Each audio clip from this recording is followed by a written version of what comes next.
Principalement, on demande maintenant un système de ventilation qui apporte plus que de ventiler. Donc on ne doit pas uniquement ventiler, mais on doit aussi récupérer de l'énergie. On avait le système D, et puis maintenant il y a le système E+, qui, en plus de récupérer l'énergie pour la ventilation, le récupère pour le chauffage et l'eau chaude sanitaire.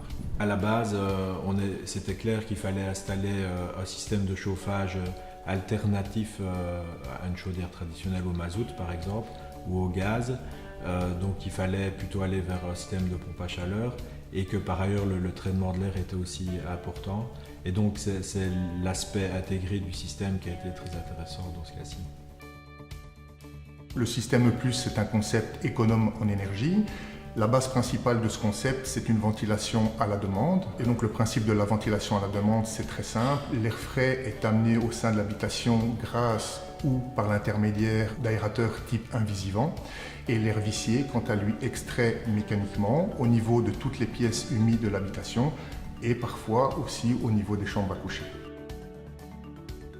La chaleur de l'air extrait est récupérée plutôt que d'être envoyée à l'extérieur, est récupérée et sert à la production d'une part de l'eau chaude via un boiler intégré au niveau de l'installation et d'autre part à la production pour le chauffage ambiant pour l'habitation.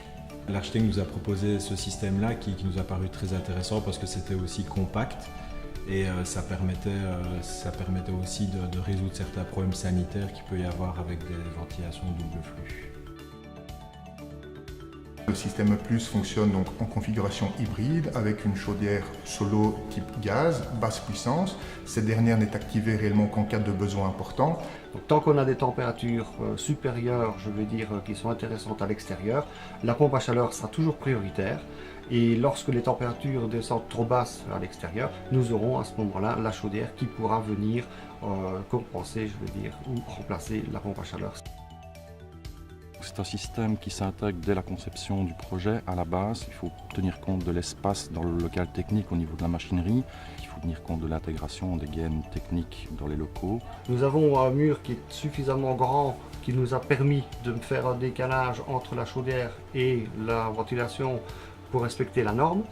Et on a des caissons, des WC suspendus en sanitaire qui nous permettent de passer les tuyauteries et d'être discrets. Le système de chauffage qui a été prescrit et préconisé par l'architecte est un chauffage par le sol pour toute la partie rez-de-chaussée, et on a des radiateurs classiques dans les chambres et dans les salles de bain, des radiateurs sèche-serviettes. Le jumelage, je veux dire, des deux ont été facilités par le module hydraulique Renson, et avec un beau plan de schématique, je veux dire, qui nous montrait ce qu'on devait réaliser. Ça a été assez simple et assez facilement réalisé. J'ai vu la possibilité de l'intégrer en KNX, et donc à partir de là, j'ai accès à toutes les informations dont j'ai besoin sur une tablette, où vraiment tout est centralisé, le chauffage, l'éclairage et la ventilation, le contrôle est fait également juste à côté de la tablette, donc c'est très pratique. L'utilisation est très simple, ne demande aucune adaptation, aucune modification. L'appareil est entièrement autonome et au niveau entretien, c'est un strict minimum. On sent que l'air ici est tout à fait sain et qu'il y a un réel avantage par rapport à une maison où on n'a pas de ventilation. Et puis c'est une maison on sent où il fait bon vivre et où la chaleur aussi est agréablement distribuée.